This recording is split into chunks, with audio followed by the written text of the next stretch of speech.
देते हैं।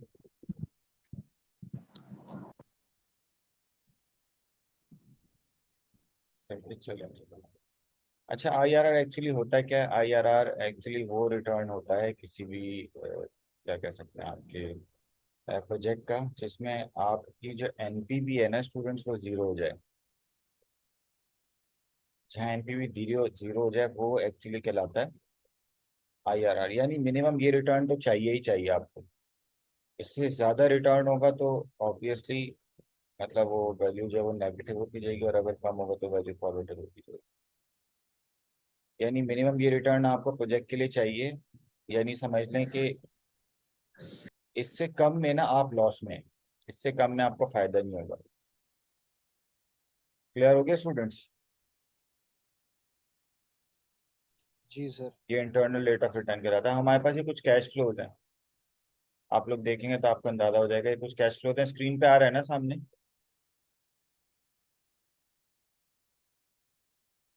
स्टूडेंट सामने आ रहा है स्क्रीन पर? जी जी जी सर सर, आ आ रहे रहा हैं। है, नजर आ रहा सही है। अब देखें ये जो है कैश फ्लोज है, जिसमें एयर्स हैं जीरो, एयर जीरो, 1 2 3 4 5। ये कैश फ्लोज है। ऑब्वियसली एयर जीरो पे जो कैश फ्लो होगा वो नेगेटिव होगा। यानी 1 मिलियन की हमारी इन्वेस्टमेंट है, एयर वन में हमें 200,000 मिले, एयर थ्री में हमें 300,000 मिले, एयर थ्री टू में 300,000, थ्री में 200,000, फोर में 300,000 और फाइव में 400,000। ये असल में कैश फ्लोज है हमारे, तो ये पॉजिटिव है। क्योंकि इसमें अगर कोई नेगेटिव होता तो या तो माइनस का साइन लगा हुआ होता या ब्रैकेट में होता। क्लियर हो गई बात स्टूडेंट्स? है। लेकिन यस सर। एयर जीरो में ऑब्वियसली नेगेटिव ही होगा। उसका रीजन क्या है कि कोई सा भी प्रोजेक्ट आपको फौरन से जो है ना वो पॉजिटिव कैश फ्लो देना नहीं शुरू करता, वो आपको शुरू में दायरा इन्वेस्टमेंट करनी पड़ेगी। स्टूडेंट्स माइक अगर वो कर लेना, म्यूट कर ले तो अच्छा हो जाएगा। सर ये अदनान बार बार माइक बंद किसका कर दे कैमरा खुल रहा है? और अपनी वीडियो भी, वो कैमरा भी बंद कर दे। अदनान, आपका हसीन चेहरा नजर आ रहा है। किसकी वीडियो खुली हुई है? अदनान की सर। अच्छा, बाकी किसी का माइक वाइक तो नहीं खुला हुआ? देखें जरा। हाँ, सब लोग जो ना माइक और वो बंद रखे, ताकि वो जो बैंडविड्थ है ना वो भी मिनिमल, बिल्कुल ही मिनिमल वैल्यू के साथ जो है ना वो कंज्यूम। अच्छा स्टूडेंट्स, ये सामने हो गया, सही है। अब हमने क्या किया, हमारे पास ये कैश फ्लोज थे। अब हमें पता नहीं चल रहा कि एक्चुअली कौन सा ऐसा रेट है जिसमें ये फॉर एग्जांपल हमें जो है ना वो मिनिमम जीरो कर देगी वैल्यू। मतलब ऐसा कोई रेट नहीं है हमारे पास। अच्छा स्टूडेंट्स, एक चीज लाजमी तौर पे देख लें कि 1 मिलियन की इन्वेस्टमेंट है। अब ये जो बाकी कैश फ्लोज है इसका टोटल जरा करें स्टूडेंट्स, टोटल कितना बन रहा है जल्दी से? टोटल मुझे बताएं कितना बन रहा है? सर 14 लाख। 14 लाख। इसका वन पॉइंट। मतलब है, हाँ इसका मतलब है हमारी इनिशियल इन्वेस्टमेंट वैसे तो कवर हो रही है। ऐसा नहीं है कि हमारी इनिशियल इन्वेस्टमेंट जो है अगर हम डिस्काउंटिंग फैक्टर ना लगाएं तो कवर ना हो रही हो। कम से कम ये सीन तो नहीं है। कंफर्म हो रहा है स्टूडेंट्स? कोई इशू तो नहीं है? Yes sir. जी सर। हाँ, अगर कोई जैसे कोई क्वेश्चन वगैरह हो तो पूछ लीजिएगा मुझसे साथ साथ। अब आगे चलते हैं स्टूडेंट्स। सर अब सर मेरी सीन। आवाज आ रही है? जी जी बोलें, क्या बोल रही हैं? सर ये थोड़ा जूम कर दें। अच्छा, चलो, अब सही है। जी सर। अच्छा जी, मैंने क्या किया, सबसे पहले मैंने इस पे 11% जो है ना वो डिस्काउंटिंग फैक्टर अप्लाई किया। मैंने कहा देखूं तो 11% पे कितना रेट बन रहा है। डिस्काउंटिंग फैक्टर क्या है? 1 पॉइंट r की पावर -1, या 1 point r divided by -m। तो ये हर एयर में, यानी 1 पॉइंट r की पावर -1 एयर वन में लगाया, 1 पॉइंट r की पावर -2 मैंने एयर टू में लगाया, 1 पॉइंट r की पावर -3, 1 पॉइंट r की पावर -4, 1 पॉइंट r की पावर -5 एयर्स के हिसाब से। अब r मैंने कितने लिया हुआ स्टूडेंट्स? 11%। अब जब मैंने 11% अप्लाई किया तो मुझे पता चला कि मैंने इस रेट को इससे मल्टीप्लाई किया, सॉरी इस कैश फ्लो को मैंने इस फैक्टर से मल्टीप्लाई किया कि 2 लाख रुपए जो मिल रहे हैं मुझे 1 साल बाद, वो असल में 1,80,180 रुपये होंगे। क्लियर हो गई बात स्टूडेंट्स? कोई इशू तो नहीं है? कोई क्वेश्चन तो नहीं है? No sir. सही है जी। नो ये सर। ये मैंने कैश फ्लो अप्लाई करता चला गया डिस्काउंटिंग फैक्टर पर, तो इस वजह से मेरे पास ये वैल्यूज आती चली गई। सही है। अब इन वैल्यूज को मैंने ऐड किया तो मेरे सर पास, जी बोलिए। सर ये जो डिस्काउंटिंग फैक्टर में जो सेकंड वैल्यू लिखी हुई है 0.900, ये कहाँ से आएगी? ये एक्चुअली मैंने डिस्काउंटिंग फैक्टर 11% लिया हुआ है ना, मैंने क्या किया 1 पॉइंट आर की पावर -1 रखी। अब आर कितना लिया हुआ है 11%, ऊपर आप देखेंगे। तो आप क्या करेंगी 1 पॉइंट आर की पावर -1, इसी तरह 1 पॉइंट सही, आर की पावर -2। -2। अब आर 11% है, सही है। ये फिर मैंने डायरेक्ट भी कर सकते हैं ना? नहीं, ये दिखाना होगा डिस्काउंटिंग फैक्टर, हाँ मतलब सही है, डिस्काउंटिंग फैक्टर के बाद डायरेक्टली कर दो। अब उसके बाद क्या होगा, डिस्काउंटेड कैश फ्लो दें, ये सारे 5 कैश फ्लो होंगे मल्टीप्लाई कर दें कैश फ्लोज के साथ इसको, ये आपके डिस्काउंटेड कैश फ्लोज आ गए, सामने लिखा हुआ है डिस्काउंटेड कैश फ्लोज। क्लियर हो गया स्टूडेंट्स? कोई इश्यू है, कोई क्वेश्चन है तो कर लें। जी अब मैंने क्या किया, एक अब मैंने क्या किया स्टूडेंट्स सर बोले। अगर पेपर में हम डिस्काउंटिंग फैक्टर निकालें ना, डायरेक्ट डिस्काउंटेड कैश फ्लो निकालने, हाँ सारी कोई इशू नहीं, कैलकुलेशन कैलकुलेटर में ही करके। हाँ कोई इशू नहीं है, सही है, सही है। अब क्या हुआ, ये मेरी इनिशियल इन्वेस्टमेंट है, इसको मल्टीप्लाई बाय 1 किया क्योंकि एयर जीरो पे कोई डिस्काउंटेड फैक्टर नहीं लगता। ये एयर मेरी जीरो की इन्वेस्टमेंट है। मैंने क्या किया, एयर 1 2 3 4 5 के जो कैश फ्लो हैं सारे पॉजिटिव हैं, इनमें से कोई भी नेगेटिव कैश फ्लो नहीं है। मैंने इसको ऐड किया, ये हो गया 1,04,905। मैंने इसको माइनस किया इनिशियल इन्वेस्टमेंट में से, मेरी एनपीवी कितनी आ गई स्टूडेंट्स, 4905, ऐसा ही है। मुझे इसको यस करना है सर। जीरो, मुझे इसको कितना करना है स्टूडेंट्स, 0।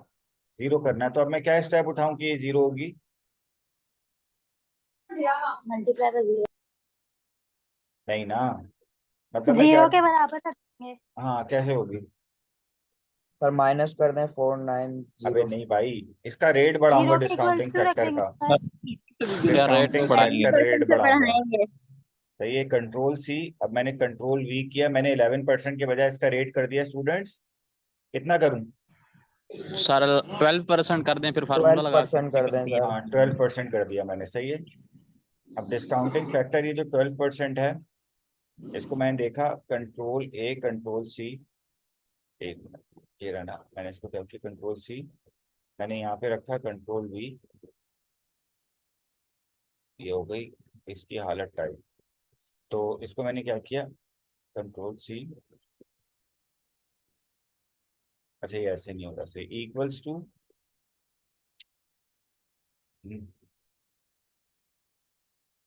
इक्वल्स टू 1.12 की पावर -1, सही है स्टूडेंट्स, कोई इशू है, नहीं सर, बस ये एनपीवी एक दफा दोबारा 1.12 बता की दें। पावर -2। जी बोले। एनपीवी दोबारा बता दें, ये कहाँ से आएगा? इनिशियल इन्वेस्टमेंट में प्लस से करके फिर डिस्काउंटेड माइनस कैश फ्लोज किया। का टोटल, डिस्काउंटेड कैश फ्लोज का अच्छा, टोटल इनिशियल इन्वेस्टमेंट से माइनस करना है, सही सही, ठीक है। सही है। सम ऑफ डिस्काउंटेड डिस्काउंटेड शेयर, सही है। अब मैं ये अप्लाई करता चला गया, इक्वल्स टू 1.12 की पावर -3, इक्वल्स टू 1.12 की पावर -4, इक्वल्स टू 1.14 की 12 की पावर -5, सही है स्टूडेंट्स, को इशू है, सर सर मेरी बात सुनो। बोल सुन रहा हूँ बोले। सर डिस्काउंटेड कैश फ्लो जो भी कैश फ्लो को वो मल्टीप्लाई करा के जो हाँ कैश फ्लो को डिस्काउंटिंग फैक्टर से मल्टीप्लाई करेंगे। हमने लिखा है सब कुछ, तो जो फर्स्ट वाली वैल्यू है 0 ईयर की, फर्स्ट 0 ईयर वाले से माइनस किया है। हाँ फिर इनिशियल इन्वेस्टमेंट से माइनस किए, अगर इनिशियल इन्वेस्टमेंट सर जी, के अलावा कोई और वैल्यू नेगेटिव होती तो वो भी इनिशियल इन्वेस्टमेंट के साथ डिस्काउंटेड इनिशियल जो है ना वो कैश फ्लो बन के माइनस हो जाती है। यानी फॉर एग्जांपल अगर एयर 3 में एक और इन्वेस्टमेंट होती है हमारी 2 लाख की, तो 146238 ये इसमें ऐड हो जाते 1 मिलियन में। ओके सर, और फिर माइनस करने के बाद आंसर इसका 4905 आया। जी, ये 1004905 में से माइनस करें 000 पे। क्या आंसर? जी सर। और सर आपने 11% से 12% क्यों किया, उसका रीजन बता देंगे? ये मैंने अज्यूम किया खुद ही। मुझे असल में ये 0 चाहिए, मैंने 11 अज्यूम किया, 0 नहीं हुई। अब मैं 12 पे आ गया कि कम हो जाएगी। तो मैंने जब 12 पे किया तो फिर क्या पता चला स्टूडेंट्स कि मैंने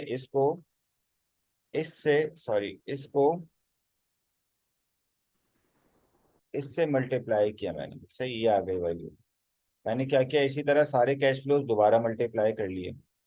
अब ये आंसर आया मेरे पास, सही है स्टूडेंट्स। मैंने इसको जब सम निकाला तो मुझे पता चला कि अब ये हो गई है नेगेटिव, यानी कि मैंने यानी हमने इसमें से पॉइंट में लाना है 11.8%। 11 पॉइंट में से, हाँ कुछ ऐसा ही, कुछ आसपास, ऐसे अपनी तरफ से नहीं, 11.8% अंदाजे नहीं ये। इसमें से माइनस करना है इसको, ये हो गई हमारी नेगेटिव एनपीवी। क्लियर हो गया स्टूडेंट्स? कोई इशू है? No sir. अब सीन ये, एक पॉजिटिव एनपीवी एक नेगेटिव एनपीवी, बिल्कुल आइडियल सूरत हाल हो गई। मैंने ऐसी तुक्के में 11 और 12% अप्लाई किया तो एक में पॉजिटिव आ गई, एक में नेगेटिव। हमें चाहिए थी 0।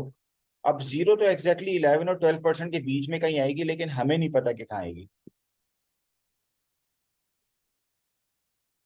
क्लियर हो रहा है स्टूडेंट्स या नहीं हो रहा? जी सर जी हो रहा सर। है। अब सीन ये, इसके लिए भाई मैं क्या करूं? अब इसके लिए मुझे करना पड़ेगा स्टूडेंट्स एक काम, फॉर्मूला अप्लाई। फॉर्मूला अप्लाई करना पड़ेगा। शाबाश। और वो फॉर्मूला क्या है अरे स्टूडेंट? स्क्रीन गायब हो गई। हाँ बिल्कुल, मैंने खुद किया भाई। एक मिनट, मुझे जो है ना, मैं फॉर्मूला खोलने दे, मैं फॉर्मूला अप्लाई करूंगा तो वहां से जो है ना एक्चुअली IRR निकलेगा। एक मिनट वेट कीजिए।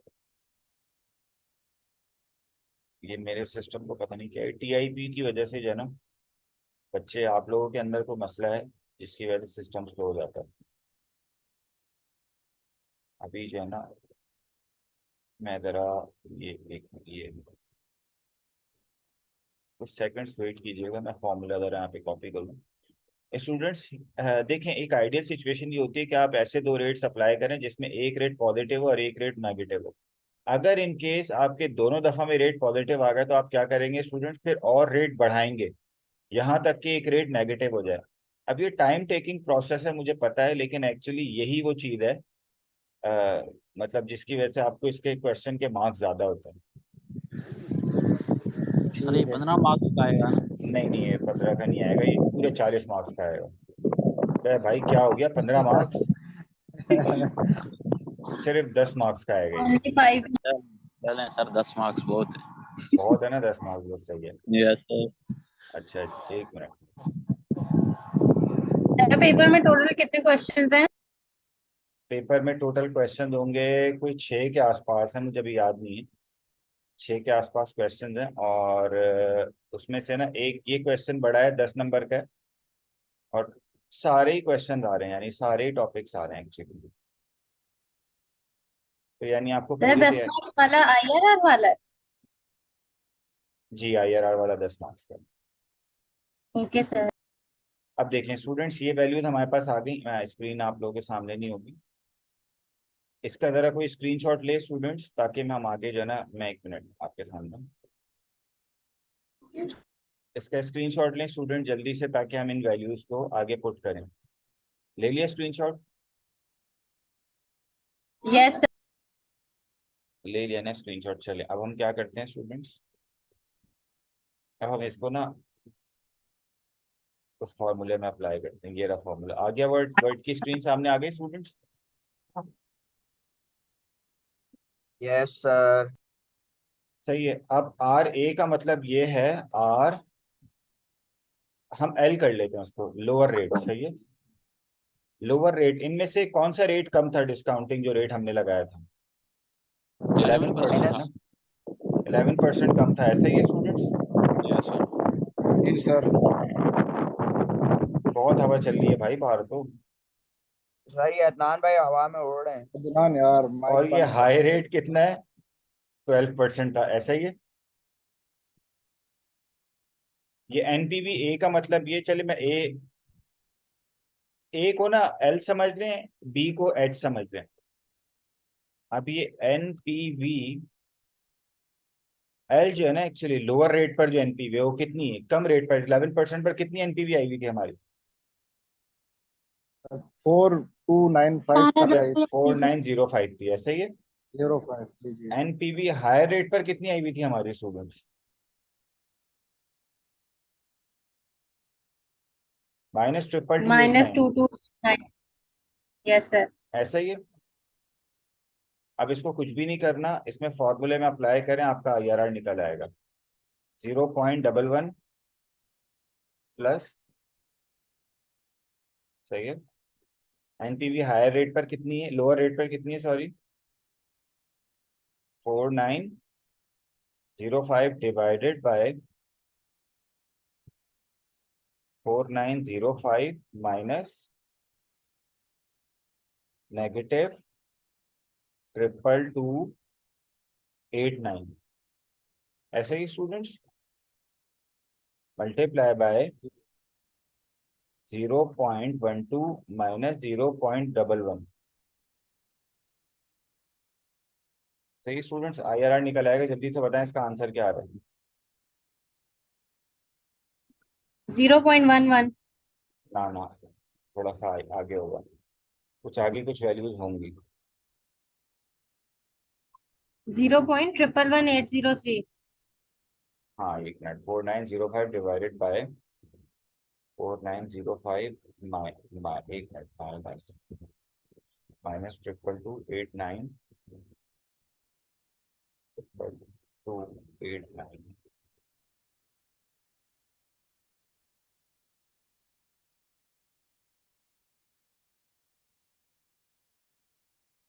आंसर आ गया ये, मल्टीप्लाई बाय 0.01 प्लस 0.11, इसका आंसर है स्टूडेंट 0.11180 मल्टीप्लाई बाय 100, 11.18%,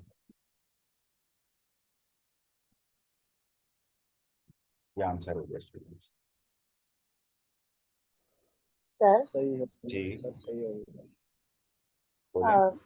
सर जिस तरह से यहाँ हमने आर एल लिखा हुआ है 11%, यानी कि हम मुझे इस सवाल में परसेंटेज दी हुई थी डिस्काउंट हो, सही है। पहला सवाल तो ये कि अगर हमारा 11% पर ही फॉर एग्जाम्पल किसी भी परसेंट पर भी हमारा पहली वैल्यू माइनस में आ जाएगा, हाँ तो क्या हाँ हम पॉजिटिव का फिर वेट रखेंगे? सही, हाँ आप ऐसा करें, अगर आपकी वैल्यू नेगेटिव आ जाए और आपको पॉजिटिव करनी हो तो आप रेट गिराती जाएं, गिराएं फिर rate। ओके। और सर फिर अगर जैसे कि आप अब ये सवाल रहने दें, अब जिस तरह से आपने कराया कि आप 12% पर ही आपका माइनस में आ गया जवाब, अगर हमारा 13 या 14% पर आ रहा है, यानी कि हम आर चेंज करते जा रहे हैं, तो हम बिल्कुल स्टार्ट वाला और उसके बाद रिसेंट वाले को हाई और लो लेंगे, बीच वालों को नहीं लेंगे? फिर ऐसा करें, जैसे फॉर एग्जाम्पल 11% पे अप्लाई किया, फॉर एग्जाम्पल लाखों में पॉजिटिव आ रही है, अब आपको पता है कि नेक्स्ट में फॉरन जी नेगेटिव नहीं आ जाएगी, आपने 20% पे अप्लाई किया, वहां नेगेटिव आ गई, तो आप 19% पे अप्लाई करें। इस तरह बिल्कुल दो क्लोज वैल्यूज हो डिस्क्रीट में, ऐसा ना हो कि दोनों में बहुत ज्यादा फर्क हो, क्योंकि अगर दोनों में फर्क होगा ना 11 और 20 होगा, तो 11.18 के बजाय 11.5347 इस तरह कुछ आ रहा होगा, बहुत अच्छे खासा फर्क आ जाएगा। तो ये जो है ना तो सर अगर जिस तरह से 11 पे हमने किया तो प्लस में आई, ठीक है, 12 पे फॉर एग्जांपल प्लस में नहीं आ रही थी, तो हम हाँ 13 पे चले गए, हाँ, 12 तो पे अगर हम प्लस में 14 नहीं आ तक। रही जी अगर या फॉर नेगेटिव एग्जांपल नहीं आ नहीं आ रही, रही 12 पे, नेगेटिव नहीं आ रही अगर, हाँ तो फिर आप 13 पे जाएं, आप करती रहें, बढ़ाती रहें यहाँ तक कि नेगेटिव हो जाए। अभी आपकी अंडरस्टैंडिंग पर है ना, हाँ कि अगर फॉर एग्जाम्पल लाखों तो में आ सर रही हो तो आप 3-4 डेसिमल जो है ना वो जम कर जाए। जी मैं सर यही पूछना चाह रही हूँ कि अगर फिर उसके बाद आर एल हमारा तो बिल्कुल स्टार्टअप पॉइंट होगा, और फिर नहीं हायर नहीं वो नहीं होगी नहीं जिस पे आकर हमारा माइनस में आंसर आ रहा है। नहीं, ये लोअर रेट और हायर रेट वो दो रेट्स होंगे जिनमें बिल्कुल एक दूसरे के साथ क्लोज रिलेशन हो, यानी पहले वाले को लेने की जरूरत नहीं है। फॉर एग्जाम्पल मैं 11% पे लिया, मैंने पॉजिटिव आ गया, बहुत ज्यादा पॉजिटिव आया, फिर मैं गया 16% पे, फिर पॉजिटिव आ गया, फिर मैंने 17% लिया, नेगेटिव आ गया, तो अब मैं 16 और 17 को लूंगा लोअर और हायर रेट, 11 को नहीं लूंगा, सही है। ठीक है समझ यही पूछना था। सर जी सर मिनिमम और मैक्सिमम फर्क एक का ही होना चाहिए, वन नंबर का। हाँ, कोशिश ये करेंगे सिर्फ एक ही डेसिमल पॉइंट का फर्क हो, वरना आंसर में डिफरेंस अच्छा खासा आ जाएगा। ठीक है सर, ठीक। हाँ भाई, कोई और क्वेश्चन है तो पूछ लें, शाबाश। सर इस सवाल में डेसिमल कितने लें पॉइंट के बाद? यार ले लें, 4-5 ले लें, मैंने तो सिर्फ 2 लिए हैं, मैं कंसीडर कर लूंगा वैसे। ले लें, इतने कर लें, कोई भी इशू नहीं है। सर एक और बात बताएं। हम्म। हम्म। बोलो। सर हाँ हाँ, बोलो भाई, सुन रहा हूँ। बिल्कुल। सर आपने मिड में ना एक कमेंट सेक्शन वाला सवाल दिया था, तो ऐसा कोई फाइनल में थ्योरी टाइप का आ रहा है सवाल? नहीं, हाँ आ सकता है, जैसा फॉर एग्जांपल ये IRR पे मैंने क्वेश्चन कर दिया।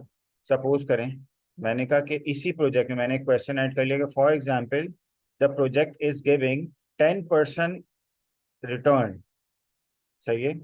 तो comment on the appraisal of this project for example. तो क्या आंसर देंगे आप कि this project is not feasible because the return rate is less than IRR। मतलब ये कि कंपनी को लॉस ही होगा इवेंचुअली। तो अगर आपका IRR से अच्छा हो रेट ऑफ रिटर्न, तब तो आप प्रोजेक्ट की तरफ जाएंगे। लेकिन अगर आपका रिटर्न IRR से लेस हो, कम हो, तो इसका मतलब है आपको सीधा सीधा लॉस है। इसके अलावा इस तरह के सवाल हो सकता है ना, कोई डेफिनेशन हाँ। वगैरह तो नहीं नहीं नहीं आएगी? नहीं, थ्योरी व्यूरी नहीं आ रही। सर मतलब कि जिस तरह हमारा ये आंसर आया 11.1%, इसको कंपेयर करना है RH से। नहीं नहीं, RH से नहीं, वो रिटर्न जो एक्चुअली प्रोजेक्ट का गिवन होगा, हो सकता है ना गिवन हो सकता है गिवन हो। अगर आप तब सवाल में बताएंगे हमें। हाँ, वो अगर क्वेश्चन में गिवन हो तो सही है, सर आप उसको अगर बोलें। तो सर अगर आंसर हमारा हाई होगा उससे तो क्या होगा? हम एक्सेप्ट कर, अगर IRR ज्यादा हो रेट से तो रिजेक्ट करें, IRR कम हो रेट से तो एक्सेप्ट कर लें। और अगर दो प्रोजेक्ट्स गिवन हो, रेट दो से। IRR निकालने हो, तो फिर जिसका IRR से ज्यादा मतलब रेट होगा, हम उसको एक्सेप्ट करेंगे। यानी एक फॉर एग्जांपल एक का 14 हो, एक का 15 हो, तो हम फिर जो 15 को एक्सेप्ट कर लेंगे। अगर दोनों का लो हो तो दोनों को रिजेक्ट कर देंगे।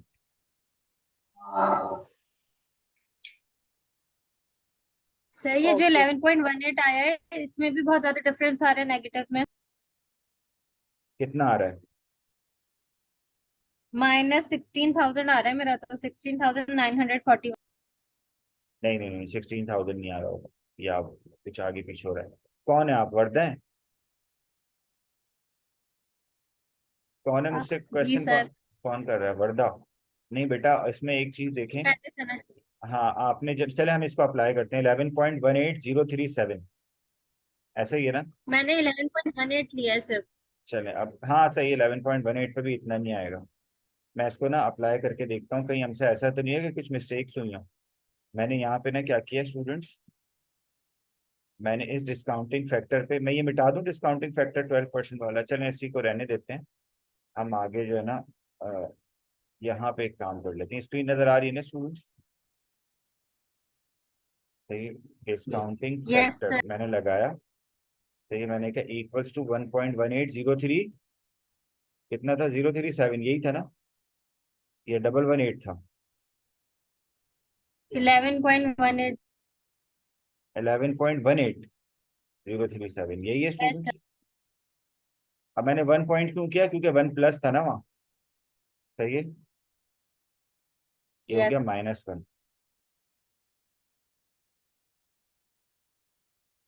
ये मैंने किया, ये हो गया कंट्रोल B। इसको मैंने -2 किया, ये हो गया। इसको मैंने -3 किया, ये हो गया। इसको मैंने -4 किया, ये हो गया। इसको मैंने -5 किया, सॉरी,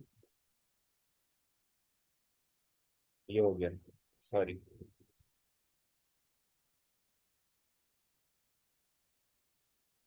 तो मैंने -5 किया, ये हो गया। सही है। अब हम देख लेते हैं डिस्काउंटेड कैश फ्लोज, DCF। मैंने क्या किया, ये मल्टीप्लाई किया इससे, ये हो गया 179 समथिंग। इसको मैंने टोटल किया, फिर मैंने इसका ऑटो सम निकाला, ये आ रहा है 999914। यानी कोई 86 रुपए का फर्क है तकरीबन। ये एक्सेप्टेबल है स्टूडेंट्स। उसकी वजह क्या है कि 1.18037 के बाद बहुत सारे डेसिमल्स थे जो हमने क्या कर दिए, मिस कर दिए। तो इतना तो दायरा कौन ही कर सकेगा। इसमें से अगर मैं इसको माइनस करूं स्टूडेंट्स, ये इनिशियल इन्वेस्टमेंट, तो हमारे पास आंसर कितना आ रहा है -85। ये एनपीवी आ रही है, तो ये एक्सेप्टेबल है। देखें एक तरफ एनपीवी 4,905 थी, एक तरफ -2,22,000 थी, अब ये सिर्फ 85 रुपये रह गई, तो एक्सेप्टेबल है। काफी क्लोज है। मतलब अब जाहिर है कितने ही डेसिमल हम ले सकेंगे। हाँ, फाइनेंशियल कैलकुलेटर हो या साइंटिफिक कैलकुलेटर पर भी आपके हाथ साफ हो तो अलग बात है, अदरवाइज तो सही है। क्लियर हो गया सर बेटा? जी बोला। सर हम इनिशियल इन्वेस्टमेंट को माइनस करेंगे हमारे आंसर से या नहीं, आंसर को आंसर को माइनस माइनस करेंगे? करेंगे, इनिशियल इन्वेस्टमेंट सही सर। सम को माइनस करेंगे। जी ठीक है सर। सर जी जी बोलो। सर हमने ये वाला स्टेप हमने कब करना है, जब आपने सवाल में दिया होगा? ना, कौन सा स्टेप? ये जो लास्ट वाला जो मैंने कहा है 11.18, जी सर। इसको जी अगर जी मैंने सर। पूछा हो क्वेश्चन में कि वेरीफाई करें, क्रॉस वेरीफाई, तो आप इसको अप्लाई करके बता दें। ओके सर, उसकी जगह 1+1+r ही रखना है, लेकिन आर पे अपना आंसर वाला लिखना है बिल्कुल ऐसे 11.18 पर। ऐसे ही ऐसे। IRR रखेंगे मैंने, ओके ओके। बस ये बताना है कि IRR 0 आ रहा है, क्रॉस वेरीफाई करना है। अच्छा, क्वेश्चन में ऐसा एक और चीज बता दूं, ये इकोनॉमिक्स वाले भी सुन लें। इकोनॉमिक्स वाले भी, अगर कोई 2.5 घंटे से पहले निकला ना क्लास से बाहर, मैं फेल कर दूंगा। उसकी वजह क्या है? उसकी वजह है कि पेपर बहुत टेक्निकल है। अगर आप जल्दी निकल रहे हैं ना, तो आपने पेपर सही नहीं किया, इसका मतलब है कंफर्म। बहुत सोच समझ के बहुत अच्छे तरीके से पेपर करना है। और इसमें भी नहीं, जो IRR का क्वेश्चन है ना स्टूडेंट्स, माजरत के साथ, लेकिन ये मल्टीपल प्रोजेक्ट्स हैं, उनमें मल्टीपल प्रोजेक्ट्स में IRR फाइंड करना है आपको। तो जरा देख लीजिएगा इसको, ये भी टाइम टेकिंग है।